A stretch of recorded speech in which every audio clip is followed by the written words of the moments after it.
Buenos días. Continuamos con otra sesión en nuestro evento Smart World Days. Vamos a hablar sobre un tema que yo creo que es bastante interesante y que tiene ciertas dudas, nos genera ciertas dudas.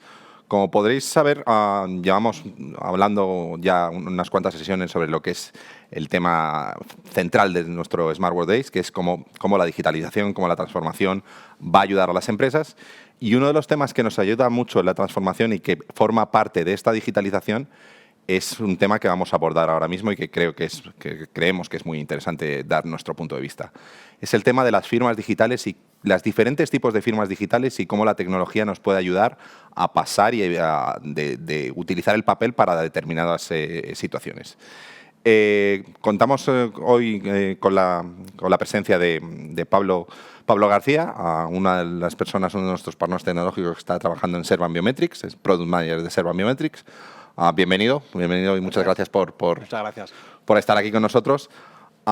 Lo primero es un poco poner en contexto, desde el punto de vista de lo que es la tecnología, de lo que es el mundo de las firmas digitales, ¿cuál es el concepto de firmas digitales? ¿Qué podemos esperar de una firma digital? Bueno, al final la firma digital, si hablamos de qué podemos esperar en la firma digital, es muy lógico, ¿no? Al final es muy sencillo y lo define la propia palabra, ¿vale? Al final lo que queremos es firmar documentos electrónicamente, ¿vale? Documentos que han nacido ya en el origen electrónicamente. Bueno, probablemente siempre ha habido una problemática con los documentos siempre nacían ya a partir de hace tiempo, ya nacían en origen, continuaban su ciclo de vida en origen, pero cuando llegaba el momento de la firma solía haber un problema, que es que se volvía a imprimir, se volvía a hacer la firma manuscrita. Con esta firma electrónica lo que conseguimos es que el ciclo de vida de un documento sea 100% digital, ¿vale? Bueno, pues consiguiendo con cosas que seguro que me preguntarás luego más adelante, pues temas de ROI y grandes ventajas comparados con firmar manuscritamente de una manera tradicional, ¿no? Vale. Yo creo que uno de los aspectos que le interesa mucho y creo que es uno de los puntos que genera mucha inquietud es temas regulatorios. ¿Cómo es este tipo de regulación? ¿Existe alguna regulación al respecto?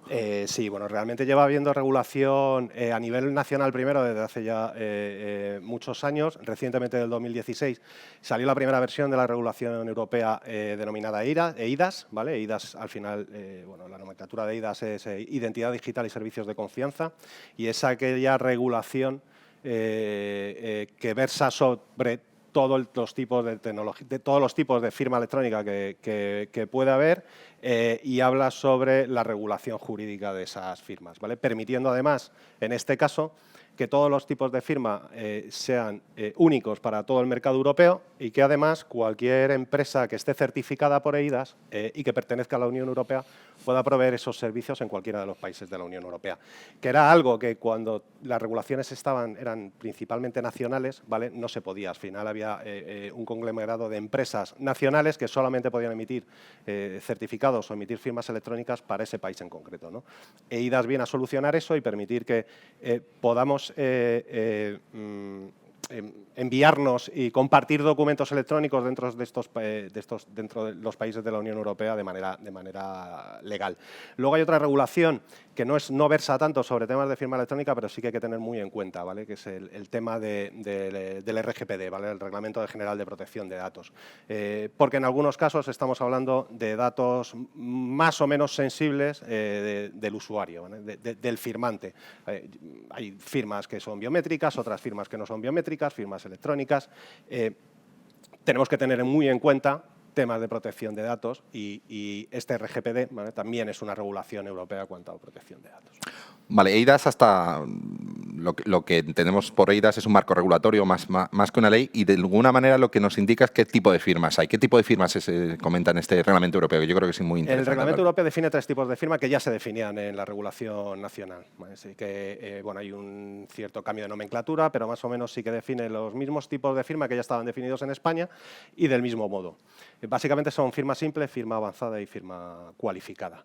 Cualquiera de los 3 tipos de firmas son válidos y lo primero que indica siempre el reglamento eIDAS es que no por ser una firma electrónica simple, por ejemplo, no puede ser admitida en un proceso judicial, por ejemplo. Es decir, firma simple, avanzada y cualificada, estamos hablando de que respecto a términos de seguridad y términos de validez, puede que sea más defendible una firma cualificada que una firma avanzada o una firma simple, pero una firma simple es válida. Luego habrá que atender al caso de uso que queramos dar dentro de la empresa para poder seleccionar un determinado tipo de firma u otro, ¿vale? La firma simple, por definir un poco las tres de manera muy rápida, la firma simple es aquella firma electrónica que cualquier dato electrónico que tú incorporas a un documento para darle consentimiento se puede considerar firma electrónica. Un ejemplo muy sencillo que seguro que todos hemos hecho. Tengo un documento PDF, le añado mi firma que tengo en un PNG, mi grafo en un PNG, eso es una firma electrónica simple, tan sencillo como eso. No necesitamos además ningún tipo de mecanismo, ninguna plataforma de firma externa, prestador de confianza o no prestador de confianza, para realizar ese proceso de firma. Esto sería, por ejemplo, reemplazar el tipo visé de toda la vida, el visto, algo por el estilo, ¿no? Bueno, sí, pero eso también podemos hablar luego de firma manuscrita biométrica, ¿vale? En este caso, pero es simple añadir un dato electrónico en el que des consentimiento. La firma avanzada es aquella firma simple, aquella firma electrónica que además estamos identificando de alguna manera al firmante, que ese firmante está utilizando el mecanismo de firma con un control exclusivo y en el que estamos asociando además los datos del firmante con el documento. De esta manera que haya siempre una relación unívoca entre documento y firmante. Y la firma cualificada no deja de ser una firma electrónica avanzada que con la principal diferencia que se realiza en un dispositivo cualificado de firma y con un certificado cualificado. Vale, estamos hablando de diferentes tipos de firmas, estamos hablando un poquito de mecanismos. Vamos a llevarlo un poquito más a tierra, a casos de uso. A cuáles son los tipos de casos de uso en los que está habiendo más cabida para pasar, para esta transformación de documentos en manuscrito, por decirlo de alguna manera, a documentos que son digitales. En caso de uso para la firma electrónica tenemos que atender primero sobre todo a dos grandes bloques. Uno es si vamos a realizar esa firma de manera presencial y de esa firma o de manera remota. Porque atendiendo a esto, si es firma presencial o firma remota, podremos orientar qué tipo de firma o qué mecanismo de firma es más adecuado para ese proceso. Me explico. En un mecanismo de firma presencial podemos tener que el mecanismo más adecuado y más ideal probablemente sea una firma manuscrita biométrica, ¿vale? Porque es la firma más natural, la firma que llevamos utilizando desde siglos y siglos, ¿no? En la que, por lo general, en esa firma presencial siempre hay un agente, un operador, un empleado de la organización que es la que está ayudando y la que le muestra el documento a firmar en ese dispositivo electrónico para que pueda ser recabada la firma manuscrita biométrica. Si ya estamos hablando de firmas remotas, estamos hablando de todos los tipos de firma diferentes que hay. Estamos hablando que en firmas simples podemos hacer un clic, lo que nosotros llamamos con nuestra plataforma click to sign, write to sign o draw to sign, que al final es acepto un simple clic en el botón es la aceptación del consentimiento de ese documento, escribir mi nombre es la aceptación, o dibujar mi grafo, pero sin recoger ningún tipo de biometría, con lo que hay una diferencia grande con la firma manuscrita biométrica, para dar consentimiento.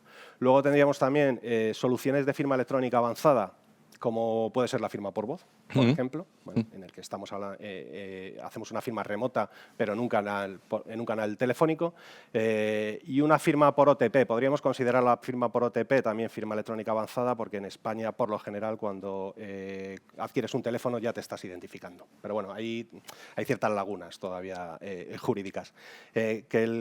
Con esa firma por OTP lo que hacemos al final es, a través del envío de un OTP a tu teléfono móvil, pues puedes firmar con ese OTP. Probablemente lo has hecho seguro con temas de banca electrónica. Totalmente, ¿vale? Lo hemos usado. Y no a lo mejor tanto como para firmar, sino como para autenticarte. Te estás autenticando con tu teléfono, no son procesos a lo mejor tanto de firma. Y luego una firma electrónica avanzada también es, por ejemplo, firmar con tu certificado local. Tú puedes tener un certificado emitido por cualquier prestador de confianza, un FNMT, y a través de nuestra plataforma firmar con ese certificado. En este caso estás realizando una firma que podemos considerar firma electrónica avanzada con certificado cualificado. cualificado, ¿vale? Ese certificado puede ser cualificado, pero no estamos utilizando un mecanismo seguro de firma, con lo cual, o un mecanismo cualificado de firma, con lo cual es una firma electrónica avanzada. Y luego podemos realizar ya firmas en nube. Desde la implantación de la regulación europea eIDAS, aparece una figura que es el certificado en nube. Ese certificado en nube lo que te permite es realizar una firma electrónica cualificada con un certificado que tú no llevas contigo, sino que está siempre alojado en un servidor, en un HSM que además está dentro de la infraestructura segura de ese prestador de confianza. ¿Con esto qué conseguimos? Pues que puedas firmar desde cualquier lugar, desde cualquier dispositivo, no tengas que tener tu certificado, llevar tu USB contigo, tu tarjeta criptográfica, o tener que firmar solamente en tu equipo porque es donde tienes descargado ese certificado. Aparte, luego hay dos mecanismos, ¿no?, de certificados. Podemos emitir certificados de 3 años, que es el certificado que siempre se ha emitido, pero los certificados en nubes también nos permiten emitir certificados de un solo uso, que tienen 60 minutos aproximadamente, y que se crean para que firmes ese documento en cuestión, ¿no? De esta manera también, pues, bueno, la empresa tiene un ahorro de costes importante porque, lógicamente, es mucho más barato emitir un certificado de un solo uso que emitir un certificado de 3 años. Con lo cual, estamos viendo un montón de diferentes tipos de firmas, estamos viendo que dependiendo de las casuísticas, ejemplos de tipologías documentales que en un momento determinado estén más enfocados, contando también con eso que comentabas antes de presencialidad o no presencialidad, ¿cuáles son más lógicos o estamos viendo en el mercado que se utilizan más desde el punto de vista de contratos, de determinados documentos tipo, por llevarlo un poquito más a tierra y que se entienda un poquito más? Primero, como decía antes, y por reiterar, porque es un tema importante, en los casos de uso y cuando las empresas tienen que decidir qué tipo de firma utilizar, qué tipo de firma integrar en sus procesos, lo primero que tiene que ver es el tema de presencialidad o si es una firma remota, ¿vale? Al 100% seguro, ¿vale? Porque te va a permitir muchas cosas. En una firma presencial, pues es muy importante que el usuario esté muy acostumbrado, ¿vale? Al final el usuario lo que está acostumbrado es a firmar en tableta, entonces realizamos una firma manuscrita. No, en una firma remota, bueno, pues tenemos otra serie de ventajas, ¿vale?, lógicas, y lo que tenemos que irnos a esa firma remota es atender a la seguridad que le queremos dar al documento, ¿vale? ¿Qué riesgo queremos asumir con la tipología de firma que vayamos a decidir? Porque no es lo mismo enviar firmas a empleados, firmas internas, en lo que a lo mejor con una firma simple es suficiente, porque, bueno, son cualquier envío de tipo de consentimientos, de información que quieres compartir con tu empleado y quieres recabar que ha llegado y que la ha leído, por ejemplo, ¿vale? Y que además, bueno, pues te constata firmándolo, pues que da su consentimiento. A, por ejemplo, contratos laborales o otro tipo de documentos. ¿Qué se puede firmar? Solamente hay una regla, que es que, por lo general, los documentos que van a terminar en las administraciones públicas, muchos de ellos sí deben ir con una firma cualificada. Aparte de eso, nadie te indica qué tipo de firma utilizar, ¿vale? eIDAS te define los tipos de firma, pero no te dice qué tipo de firma debe ser utilizada para qué tipo de documento, ¿vale? Es un tema interno, es un tema de empresa, en el que, por ejemplo, a mí me gusta mucho comentarlo siempre así, tienes que balancear, ¿no? Tienes que poner una balanza el riesgo, tienes que poner una balanza la facilidad de uso, la usabilidad, que también es importante. No es lo mismo decirle a un usuario, espérate, que te voy a emitir un certificado en nube, que ahora te tengo que identificar, te identifico, te emito el certificado y firmas, que decirle, te va a llegar un OTP al teléfono. Lógicamente es mucho más usable el enviar un OTP, ¿vale? Y luego también hay un tema de costos, es decir, es mucho más barato una firma simple que una firma cualificada. En la cualificada tienes el coste de la emisión del certificado, en la simple no tienes ningún coste, en el OTP tienes el coste del SMS. Entonces, hay que balancear bien cuáles son las necesidades, cuál es tu presupuesto también, lógicamente, y luego cuál es el tipo de seguridad que quieres darla. eIDAS también lo deja claro, y lo he comentado un poco con anterioridad. En la firma simple, no es óbice para decir que no pueda ser admitida en un juicio. Puedo admitirla en un juicio. ¿Qué ocurre por lo general? Y para eso están plataformas como la que Servan Biometrics tiene en su portfolio. Son soluciones que nos permiten dar más evidencias de procesos de firmas que la firma en sí, ¿vale? Es decir, en nuestras soluciones de firma electrónica, por lo general, entregamos el documento firmado, pero también entregamos un documento de auditoría. ¿Qué tiene ese documento de auditoría? Ese documento de auditoría tiene todo el proceso de la creación, desde que se crea la operación de firma hasta que se finaliza, qué ha ocurrido con ese documento o con esos documentos, ¿vale? Quién los ha firmado, cuándo se les ha enviado las notificaciones, cómo lo ha firmado. Podemos incluso recabar la IP del firmante, podemos recabar incluso el posicionamiento GPS, si tú siempre como usuario has dado consentimiento, ¿vale? Por un tema de protección de datos. Eso es un documento de auditoría firmado por el prestador de servicios de confianza también y que sirve para evidenciar, en un caso de repudio, en un caso de juicio, dar más evidencias de ese proceso de firma. Con lo cual estamos tratando de un tema también bastante interesante, que es el tema jurídico. Al final, todas las firmas tienen su componente jurídico, pero dependiendo de lo que necesites o la carga de prueba que quieras generar, interesa más un tipo de firma u otra y te vas a quedar más tranquilo utilizando una firma. Claro, u otra. te vas a quedar más tranquilo utilizando un tipo de firma u otra. Hay un tema también jurídico importante en cuanto a firma simple, avanzada o cualificada, que es quien aporta esas pruebas, ¿vale? En una firma simple y avanzada, por lo general, si tú como usuario eres el que repudias, si eres el que indicas que no firmaste ese documento, quien debe evidenciar la identificación del firmante no es quien lo repudia, sino la empresa, la organización, que es la que está dando el documento para firmar y es la que está aportando por lo general la plataforma de firma. Y ahí es donde entra el documento de auditoría que he indicado antes. Si hablamos de una firma cualificada, por lo general es el propio usuario el que tiene que dar evidencias de que no lo firmó, ¿vale? Porque se está utilizando la firma cualificada como la única firma semejante a la firma manuscrita tradicional. Y aquí siempre me gusta apuntar una cosa, y es que cuando hablamos de firma electrónica manuscrita, biométrica, y hablamos de firma electrónica avanzada, lo comentamos porque realmente cubre los 4 requerimientos básicos de eIDAS, pero podríamos decir que es una firma electrónica cualificada porque no deja de ser una firma manuscrita, ¿vale? Cambiamos el medio. En cuanto luego a validez jurídicas, pues todo depende mucho de qué tipo de firma estemos utilizando, ¿vale? La que te voy a comentar un tipo de firma porque yo creo que es la que genera muchas veces más duda, que es la firma manuscrita biométrica. ¿Vale? Justo ahí quería ir. Te he visto cara de... No, es la firma manuscrita biométrica porque es la que puede aportar más información, ¿vale? La que contiene una serie de información que además podemos decir que son datos también más sensibles por temas de protección de datos.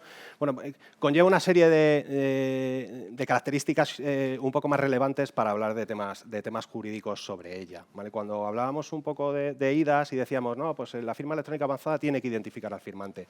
Lógicamente, en mi biometría manuscrita me identifica, ¿vale? Además me identifica, iba a decir unívocamente, bueno, me identifica como individuo único, ¿vale? Mi firma no es la misma que la tuya y aunque tú intentes imitar mi firma, ya te digo yo que, hay matices, ya te digo yo que la biometría te va a demostrar que no y que el perito calígrafo, que al final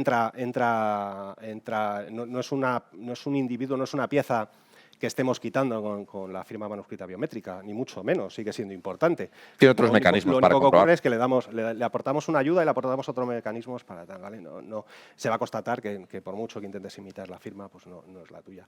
Y es una firma, como decía, son datos sensibles, ¿vale? Esos datos sensibles están cifrados con una clave pública. La clave privada nunca la tiene la organización, sino que siempre la tiene el prestador de confianza. De este modo, cuando hay un repudio, solamente se puede descifrar yéndonos al prestador de confianza, realizando el proceso de descifrado, sacando la información biométrica y a partir de ahí pues, haciendo un cotejo entre firma dubitada y firma indubitada, ¿no? Y ese proceso es el que hace el perito calígrafo.